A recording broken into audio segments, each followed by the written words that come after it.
Hello, everyone, and welcome to another episode of The Odd Tandem.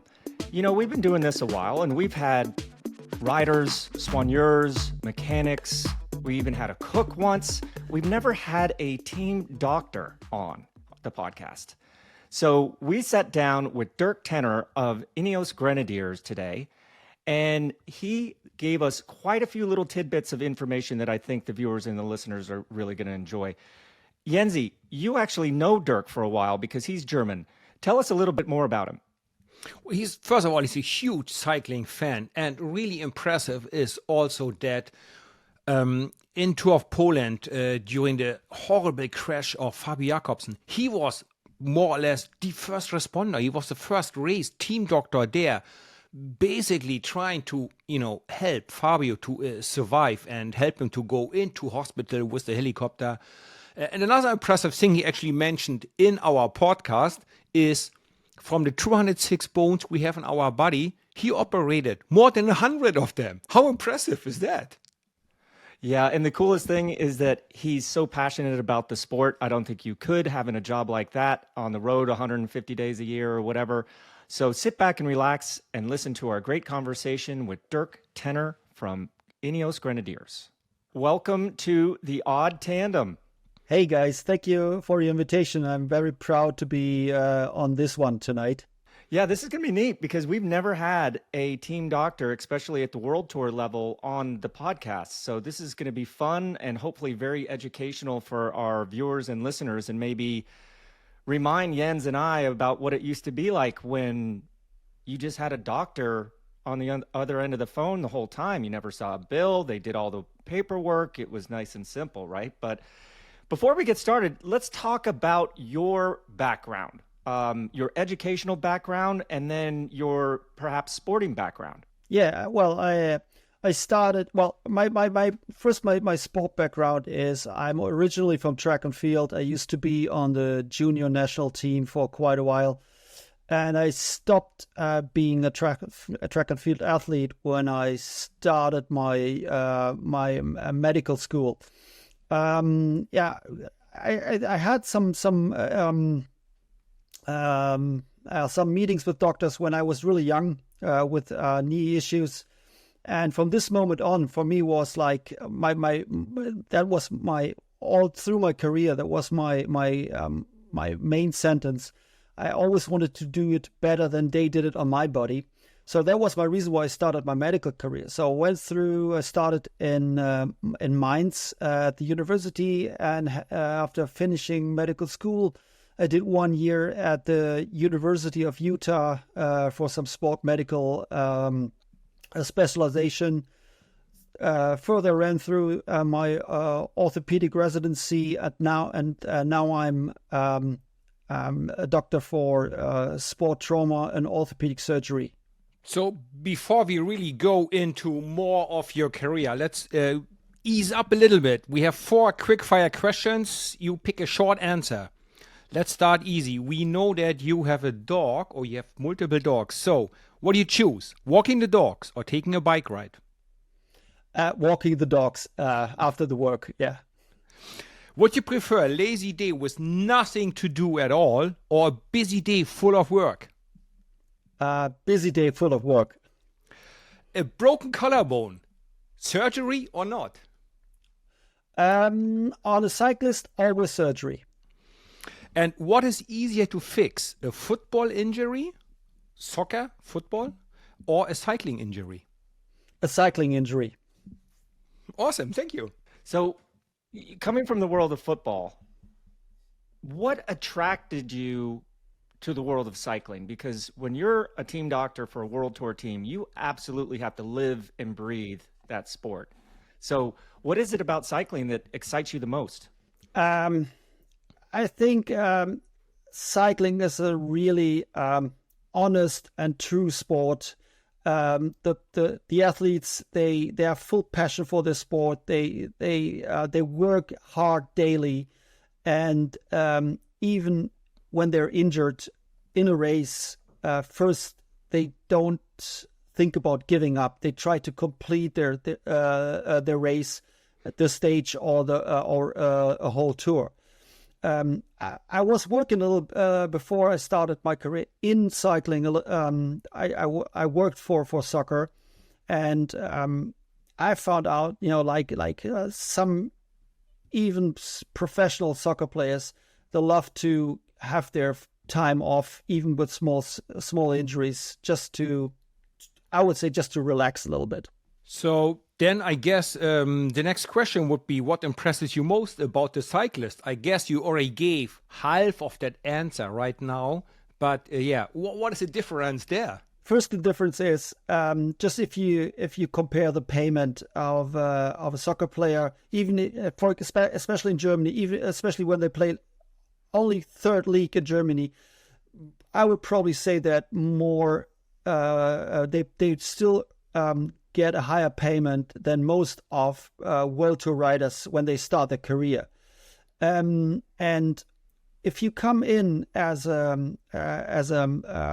neo pro, you literally have to rip off your ass to stay in this team, to work hard as hell, to go out for training. Doesn't matter what kind of weather outside is. And you'd have to do this daily, and you travel a lot. You are away from home like 150 days per year, and at the end, your outcome is still first year's like, okay, I'm just in balance on my bank, and I really love passion for sports, and that's the most thing what really impresses me on bike riders. Yeah, you're absolutely right. I really, now that I'm out of the sport, I realize how tough cyclists are. Especially watching, a footballer get kicked in the shin guards and roll around like he just broke his leg in 10 pieces, and then you see a rider crash in a very high speed and just gets up and gets on with it, right? No crying, no rolling around, no drama. They just get back on the bike, if you know what I mean. Yeah, I mean, they jump on the bike. They even don't check their body. The first thing they check is the bike all right. The first thing what they are shouting for into the phones is, get me the spare bike. And then maybe after whatever 5, 10, 15 Ks, they probably come back and asking you, hey doc, can I have maybe a painkiller because my shoulder hurts or my knee hurts a little bit. But that's it. But you said that you were on the road like 150 days with the team. How do you balance that with your clinical practice? I know it's less. I mean, I would say I'm on the road at the moment between 70 and 80 days per year. So I'm in the lucky position that I'm head of the department. Nobody's asking me how many days I'm really away. But that probably also shows my passion. I mean, I spend my holidays for covering races or training camps. Honestly, I probably have 1 week really vacation per year where I don't go to a race and just spend time with my family. The rest of the year, I spend all my free time for covering races and helping my riders or even other riders to compete well. So let's get a little bit of a system, of an order into this. We both go to Tour of Germany tomorrow, right? That starts on Wednesday in Germany. I'll be there with my Kinder Joy of Moving program, and you'll be there as a team doctor, right? So as I understood, you had a team doctor call tonight. What can you tell us about that? What are the topics? How do you prepare the race? How to prepare your travel? You check if every rider is healthy, and then once you're at the race, you check every rider like one by one before the race starts. How do we have to imagine this? Okay, we have so if the season is really hot, we have like a weekly meeting with all our team doctors at the Ineos, and just discussing all riders through, like especially the riders who are injured or having a problem medical side. So tonight we were just discussing in general, but what we do, like in a week ahead of a race, we are like creating already our teams or WhatsApp groups then calling the riders, is everybody okay? Any problem before the race where we have to be aware of, or where we have to jump in, asking if they have their personal medications with them. At the moment, we also started again with doing lateral flow tests before flying in, just because of increasing cases of acute respiratory infections. So as we saw for example, at the Giro, quite a lot of COVID infections. And then when I arrive tomorrow at the hotel, as soon as all riders arrive, I have a personal talk with everybody. Usually it's just a small talk through. I mean, how are you? How were your last days? And that's normally it. Because if they arrive, they should be healthy. And then we start the preparation already for the first stage. And what we do, we have a medical check every day when we are in the races. So we start the day before the race with a daily morning medical checkup. Okay, so that's during the race. But when we were racing, we always had a kind of medical checkup during the first training camp of the year. And, there's been a lot of riders suffering from arrhythmia issues. So can you explain to our viewers and our listeners a little bit about those medical checks, what they're for, what you're actually looking for? Yeah, I mean, we also have one medical check even before any of the riders come to the first training camp. So we usually have our medical camp in November. For example, we had our medical camp last year in Manchester, where every rider is flying in, and we do a general checkup of each rider, which is not that I see a rider. It's because I'm just an orthopedic trauma surgeon, so I cannot see any details in an ECG checkup. So we have several disciplines on this day. And the rider has a list where he has to run through. So we have sports medicine, orthopedic checkup. We have a dentist. We have a cardiologist. We have a radiologist. So we're able to do an MRI or an X-ray scan. What else? Head, neck, ears doctor. We do a DEXA scan just to measure bone density. We have a pulmonologist to check the lung. So literally we go all the disciplines, and at the end, if we have any pathology, we could do further checkups. So when the rider leaves from this medical camp, we are aware of any possible problems we could have during the season, and we try to solve these problems before the season start. So that for each rider, that takes a whole day. I can imagine it takes a whole day. So when you say you're an orthopaedic trauma surgeon, is that the word you used? Yes. To make it easy for our viewers and listeners, you're a crash doctor, you're a bone doctor, right? So yes. Would they call you up? Let's say now in the Vuelta a España, you had Jonathan Narvaez crashing yesterday. Would they call you up? What do you think about it? Yes. And then you look at the TV, at the video, how he crashed, or they send you X-rays. How do you give your expertise for because you're not there, right? Yes. Maybe now spectators think that's crazy, but if I'm in the hospital, not now between two races, so when I'm in hospital and I, for example, in the surgery theater, and most of my surgeries I do arthroscopically, I usually have my big screen where I see the joint from inside, but I usually have an iPad with Discovery Plus, for example, and having the race live next to the screen.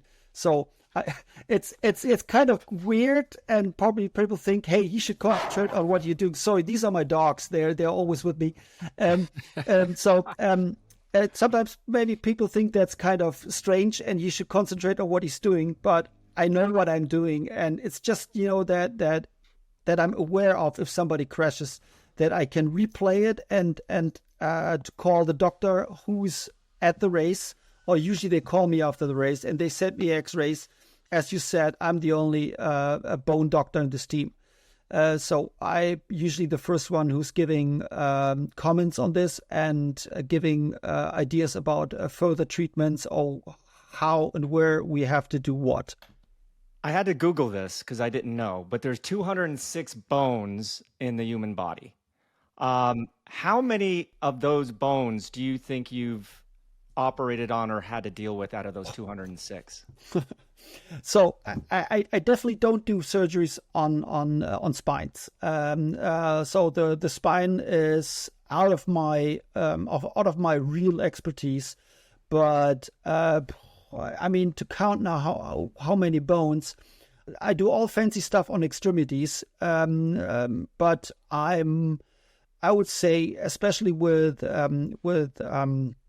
cyclists, I do most of the stuff upper extremity and big bones. In our hospital where I work, we have one guy who's he's a genius in foot and forefoot surgery. So I always would forward these surgeries to my colleague.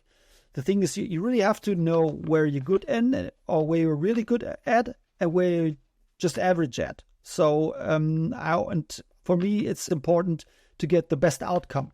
So if I know somebody who's better in this, I would always forward it to another one. So, but you think you would have operated 100 bones out of the 200 possible bones in the human body? Half and half? Yeah, for sure. Wow. Alrighty, then let's go further down this road.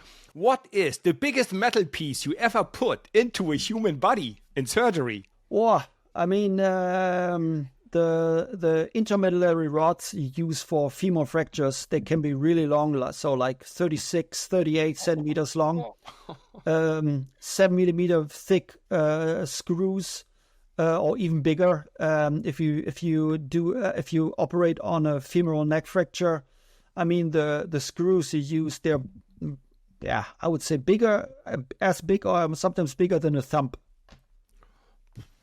I have been retired for quite a while now, and 2 months ago I broke my collarbone and I had to have an operation.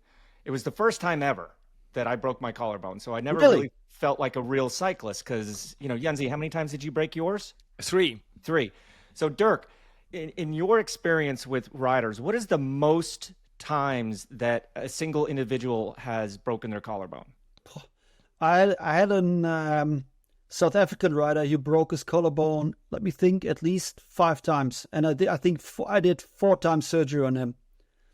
And I think it was twice where I first had to take the plate out and then put a new one in. So my first surgery, my first collarbone, the bone was like broken but still in place. So they give me that, what's the German word for this? Like a rucksack. Like a rucksack bandage to put my shoulders back and up so the bone would be straightened out. That worked really nice. But it took a long time until I actually could use some power on that shoulder. And that's the problem. Yeah, the other 2 times I had surgery, there's always a risk. Well, there's tiny risk you just not survive it. I mean, it's almost zero, but it exists. But you can move, you can train 3 days after, right? But there's a risk of infection. So you always have to balance that out, don't you? Yeah, but I mean, on a professional cyclist, there is for me no option. Because, I mean, if you use just the one you described, like this rucksack bandage, for sure you couldn't ride properly for 6 to 8 weeks. I mean, this is like the really conservative style of orthopedic trauma treatment of a collarbone. For me, the right one is to have like a rigid, stable reduction of this bone. Because then, as you said, you can start training 3-4 days after the surgery, and I had riders leading out their sprinter 10 days after the surgery on an important race. Wow. Yeah, yeah. So Jens and I, we have this text thread with some of our buddies from CSC, and 2 of the guys broke their collarbone 7 times during their career. Christian Van de Velde and Stuart O'Grady. That blew me away. So Yeah. it's pretty crazy. But another question that came up just this weekend, honestly, I had some friends come down from Toronto, and we were out on a little ride, and 5 or 6 of us made the turn, and then we realized that 3 guys were behind us. So we kind of stopped and whistled like, hey, we're this way. We're this way. And the guy in the front slammed on the brakes to try to make the turn, and the guy in back of him crashed.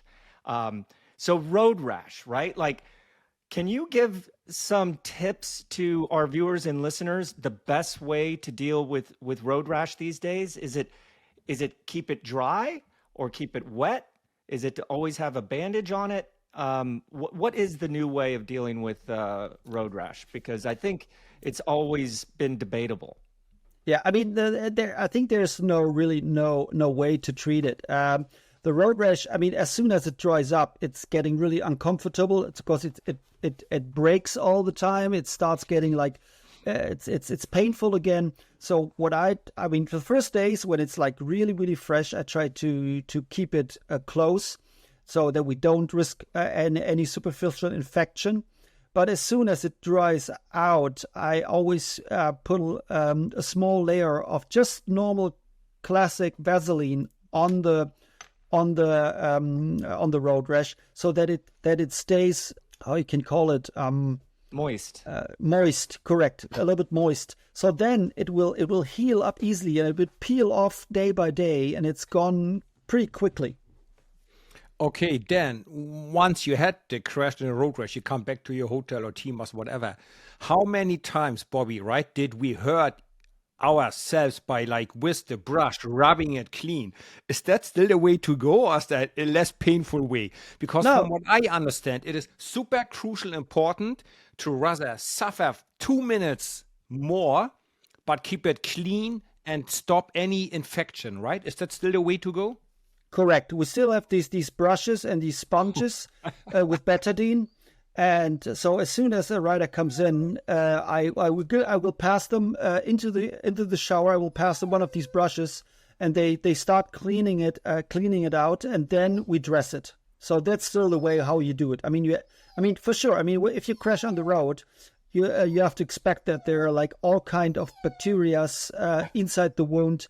There's still some small stones, maybe some pieces of grass or whatever.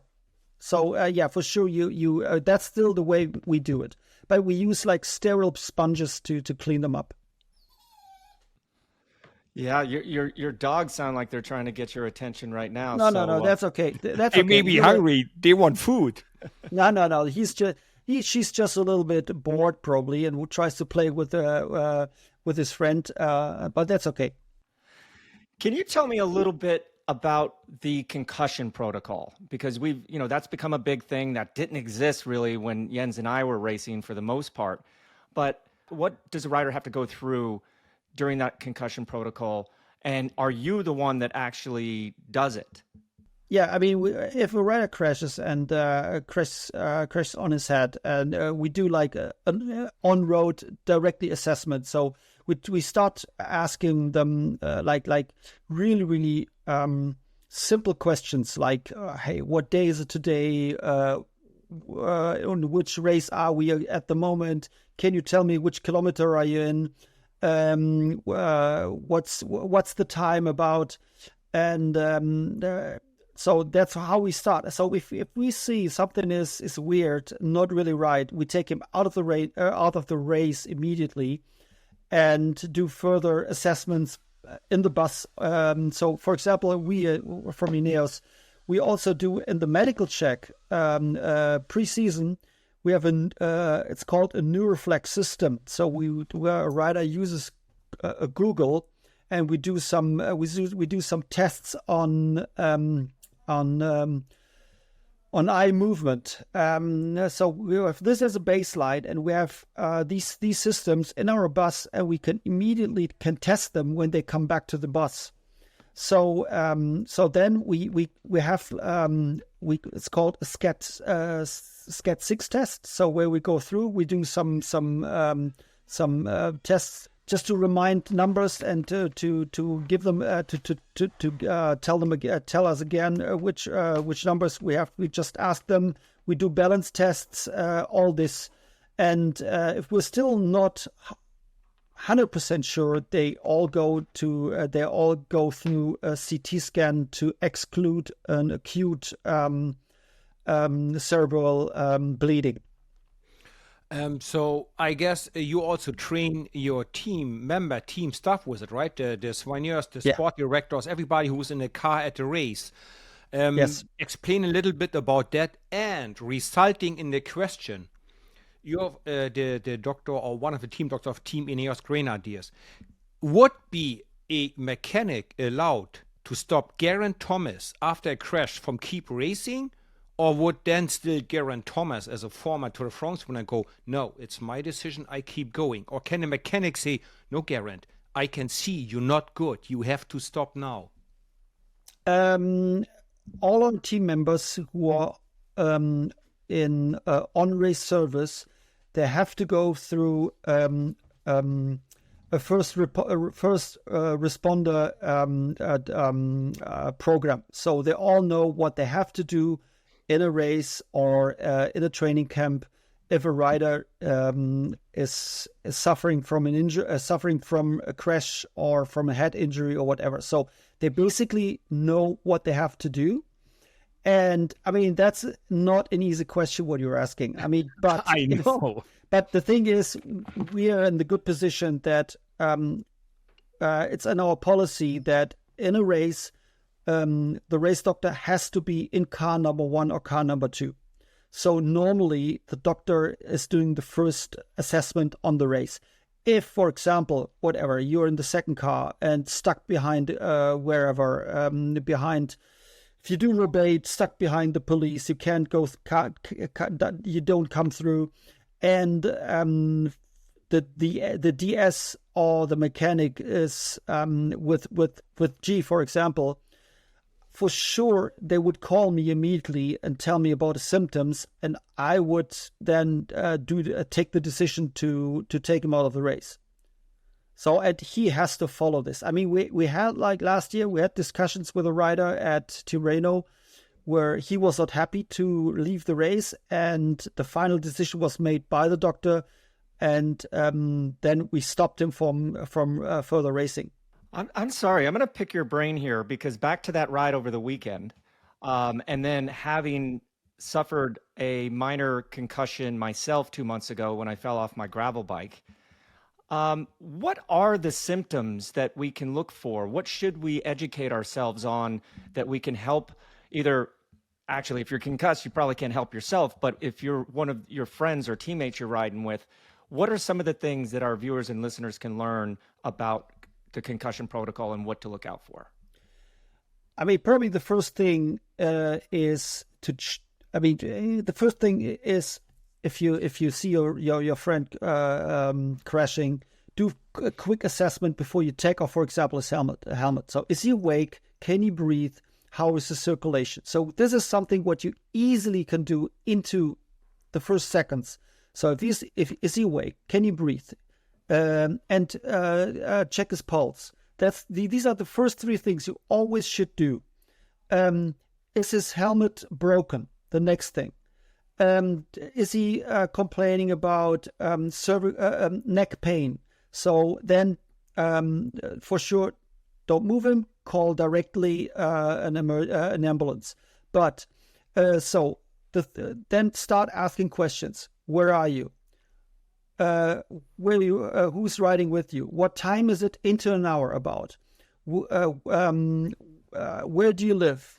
What is your name? What is your date of birth? So these are easy questions you can go through into like the first 2-3 minutes. Concussion symptoms can be really, really widespread. So from just easy having a headache, vision problems, vomiting, nausea, Dizziness, right? dizziness. Yeah. So it's really like widespread where you but usually these are the typical symptoms. And if that happens to a friend of yours, then you just tell him or her, hey, just sit there. I call somebody in a car and we drive. You're not riding, we drive you to Correct. the hospital, right? Okay. I would always probably call an ambulance before driving your mate with a private car to hospital. It's the thing is, it takes a time to get a normal car. Yeah, there are no professional paramedics around you. So if this person has a brain bleeding, it can turn into a life-threatening situation into minutes. And for sure, if you call, in Germany, if you call an ambulance, they're usually at the accident inside 5 minutes, and then everybody is for sure happy with having professional help. Well, thank you for that, because I learned a few things there. We tried to do is pretty much everything that you mentioned, but we did wind up just calling our friend, and he came over and picked him up in the car. But we had pretty much assessed that the concussion wasn't a big deal. But you mentioned that the doctor has to be in either the first or second car. I've driven those cars. I don't like being a passenger in one. How is it for you? Are you like crammed in the back between a mechanic and his toolbox, or are you in the front, nice and comfortable with like a baguette and a can of Coke in your hand? Yes, I'm there sitting in the front, but if you have a mechanic in your back who's 190 tall, it's not a really comfortable position for 6 hours in the race car. But I really love sitting in the car. I hate being in the bus and waiting for my riders. So I'm happy that we have this policy that the doctor has to be in the car. And it's always also a little bit for me like being a little bit like second DS in the first car. So I believe that a lot of it is just waiting and watching. And then you have these absolute chaotic moments when a crash happens, right? So, for example, yes, we have seen the Tour de France. We probably have been in these big, massive pileups. So you come to a crash. You say, hey, crash in a peloton, whatever, 15, 20 riders on the ground. So you run.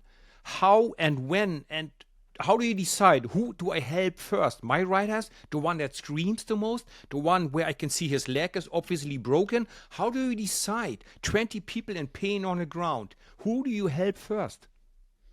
Honestly, I help the person who is injured most. So, but that's how it should be. If I come to the crash, see my riders just have some road rashes and they're already standing next to the bike and changing wheel or whatever. But I see another one in the ditch somewhere, not moving at all, or like as you said, like a fractured leg or whatever.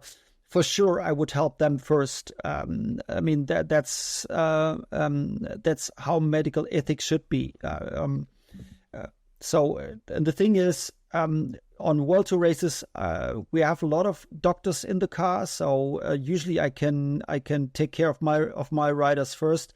But I had moments in my cycling career where I definitely helped another rider first. Were you actually in the team car during Pays Basque this year when that awful crash happened and took out so many of the Tour de France favorites? No, I was not there, but as I said at the beginning, I watched it on my iPad while I was doing surgery. Oh boy. So I guess I know where Bobby's next question is gonna go. How do you think the recovery of Jonas Vingegaard worked out? Did you think it was possible for him, after the severe injuries he had, to come back and be podium material for the Tour de France? Yeah, I think that's the modern way of medical support. I mean, it's not that we start the recovery a week later. We start immediately after an accident. So as soon as we have an idea about the severity of the accident, we know, so then we immediately start planning. We start where he can undergo a surgery properly, and what next steps we have to do, how we can start a recovery, who is in charge of, where does he do it. I think Wismar is for sure on the same level like we. And nowadays, I mean, a collarbone is not a big deal anymore. And broken ribs, I mean, I would say 99.9% you don't do a surgery on a broken rib. But as long as you don't have a punctured lung, you still come back pretty quickly. I mean, probably you guys had broken ribs and you started training even with pain, and it was quite okay. And for sure, Jonas was not on the same level like last year, what we saw on each stage. But he performed super well. Yeah. But the thing is, we are really, as I think. As quicker you have like a really clear plan for recovery, as quicker you come back nowadays. I mean, it's not only the medical side. It's also nutrition and conference calls with the coaches, and then having like a whole setup where like 3, 4, 5 different people are involved to start training as early as possible again. I really appreciated that sort of support, and I've seen it through other teams where, the rider, when he crashes, it's not only a physical injury, it's a psychological injury. And then, like you said, if all these people put together a plan and make that rider feel fully supported, like, takes away the anxiety, the panic a little bit. So I'm sure the riders are very thankful of that. But I have a question. During the Tour de France, there was a story. It was kind of a brief story about the rebreathing carbon monoxide device to improve performance. And some of the big teams actually admitted to using that. What is the purpose of that? Well, we don't use it. So as I said, I'm an orthopedic. The thing is, if you breathe back coal monoxide, it's poisoned. I mean, you really destroy your part of your or you destroy your hemoglobin. So you increase for sure then the body tries to rebuild more blood when you destroy healthy blood. But I'm not an expert really on this, so I would go now probably into a little bit of a gray zone to explain. Is this the right? Well, for me personally, I think it's not a healthy way to increase your physical outcome on the race, because you're really going the way that you use a poison gas, like highly poisoned gas, to increase your cyclist function.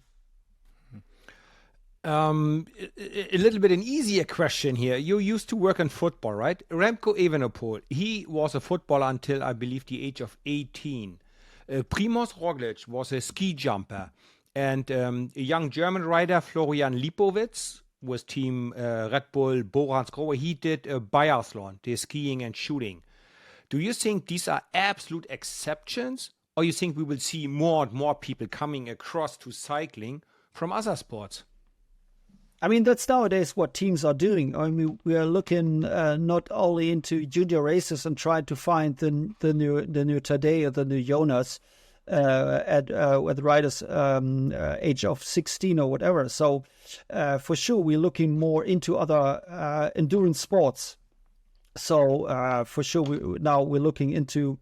Well, I think football is really exceptional, but we're looking into whatever, running, triathlon. I mean, we have Cameron Worth in our team as a triathlete, but also like looking into winter sports, ice skating. For me, ice skating is definitely one of the sports you have to look in. I mean, you guys in the US, you had Eric Heiden as probably one of the best speed skaters ever.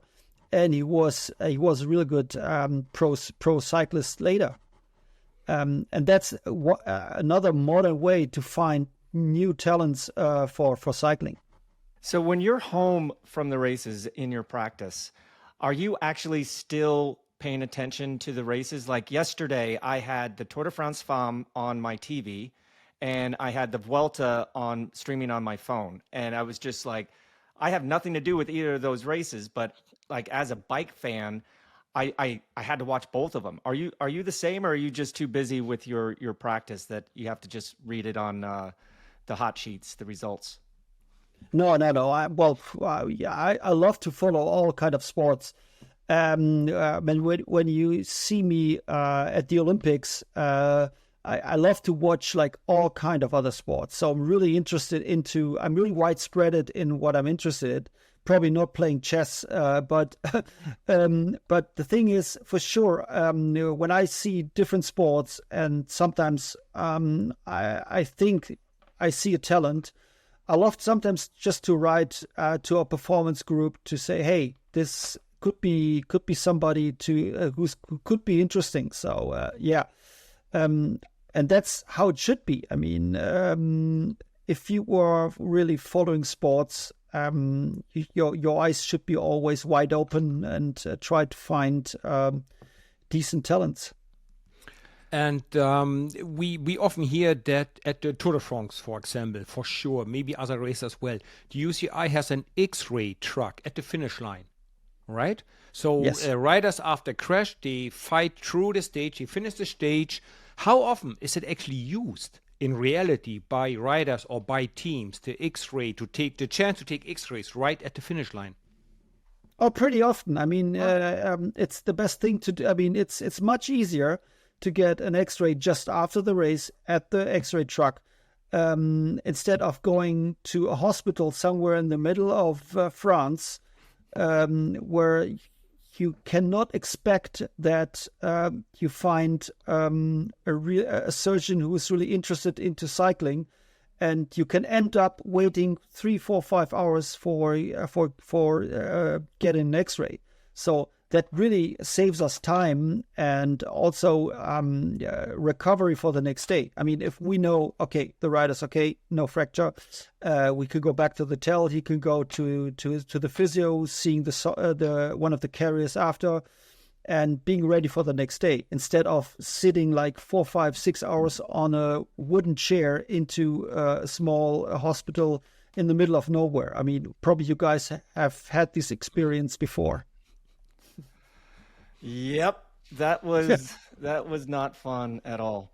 But I know you're an orthopedic doctor, but I think I would be a little remiss not to address the elephant in the room a little bit. You know, in the past, cycling doctors have had a bad reputation. You know, you have just recently joined the sport. Did that concern you at all with having that moniker of, you know, team doctor? And do you feel any sort of responsibility to ensure that the sport is viewed differently now than when it was? Absolutely. I mean, you know, I started in cycling with Milram 2008. So when I came up with the possibility joining a pro tour team at this time, everybody was shaking his head. I had to sign papers in my hospital So in case of I'm involved into any kind of illegal stuff, I would have had to leave my job immediately. So yeah, I mean, it's still sometimes, that people are, when you go to party, for example, and they ask you questions. Hey, you're in cycling. This sport is not clean. I mean, what I can tell from my perspective is, it has turned to probably one of the cleanest sports at all, because there's no other sport with so many controls daily to weekly. I'm sure no soccer player has so many doping controls than a top pro cyclist has in 1 month. So comparing a soccer player in 1 year. What I always say is, there's no sport in the world where you can earn money without any cheaters, for sure. So from my perspective, I just can say what I do is 100% inside the rules, and yeah, that's how it is. So probably my job is the easier questions here today. If you would have the magic power and you could change one thing in cycling, just like that, maybe on a medical side, or what would you change? What do you think that needs to be better? Different helmets or whatever, head, neck protection, or riders wear a jersey that, like the downhill skiers, a jersey that blows up into a bubble to protect the riders when they crash. Whatever, anything like that? Yeah, I mean, I literally started thinking about that a few weeks ago, and the thing is, at the moment I see the most crashes on downhills at the moment. So, and I started thinking about that, and what I would probably would start thinking about from UCI side would be to restrict the chain rings, because nowadays, I mean, we see riders descending with a 60 or 62 chain ring. So when you go down with 60 11, you can still pedal at the speed of 80. Where with a 54 11, you cannot pedal anymore with 70. So we would definitely restrict the downhill speed a little bit, and that probably could cause less severe injuries. Yeah, just yesterday or 2 days ago in the Tour of Spain time trial, one of your guys, Josh Tarling, used a 68 front chain ring, a 68 tooth ring. Like, I mean, I had a 54, and then I used a 56 from time to time, and that felt big. Now that's just like kind of common practice, but that's. But I see this. I see the on individual time trials. I don't see the too much risk, because you're alone on the road and you can really corner by your own if there are downhills. And I think the size of the chain rings on TT bikes is more about aerodynamics. But even on road races nowadays, if you go through the paddock before a race, you see a 54 is probably nowadays a small chain ring. Yeah, it's 56 and up, and teams using SRAM, they got the 10 sprocket. The 10, yeah. So 54, 10, that is enormous. Like you say, they can still pedal at 80 kilometers an hour to accelerate even further, right? And that's my biggest fear. I mean, Basque Country, it was a downhill where they crashed. It was not, and usually the crashes you see on flat roads. I mean, yeah, okay, there are some bad injuries, but also, I mean, the speed has increased so much. I mean, nowadays, if you see the timetables in the race books, we are normally way faster than the fastest split nowadays. Like just today at the Vuelta stage, because we talked about it, the slowest average day plan was 41 kilometers an hour, 43, 45. Bobby, back in our days, it was 38, 40, and 42. 42 was the fastest, or whatever, 36, 38, or 40. So yeah, you're right. It changed a lot over the last, let's say, 10 years or 15 years. I have one last question because I was always a little curious about this, because when there's not a 5-alarm fire that you have to put out, right? When it's all the riders are healthy, no one crashes, what other responsibilities do you have at the race? Can you just go into your room and watch Netflix, or are you doing other things, other than fixing broken riders? I mean, after the race, it's still like the same day, the days when you guys were riding. Why we go through the rooms, just asking if is everything okay. But that's it. I mean, we cannot do any recovery like we did years before. But we are. I'm part of the team, so if there's really nothing to do for me, I really like to help out. I like to help the carriers, or I help them with cleaning a car or filling up the car. Helping a mechanic to change something or to clean. It's always fun for me to learn from others. Okay, my last question would be, every time when a rider finishes stage or race, they have a different colored bottle of drink. What is in that special drink? Carbohydrates, vitamins, minerals, what's in there? Protein shakes? I mean, the colors are probably caused but just by the flavor. One likes strawberry, the next one likes more lemon or whatever, or the other one likes just clear. But it's more or less like it's everything to recover muscles. So amino acids, protein shakes. As we all know, like the first half hour is the most important hour to recover. So in this this golden 30 minutes, we try to recover with these drinks plus directly with food.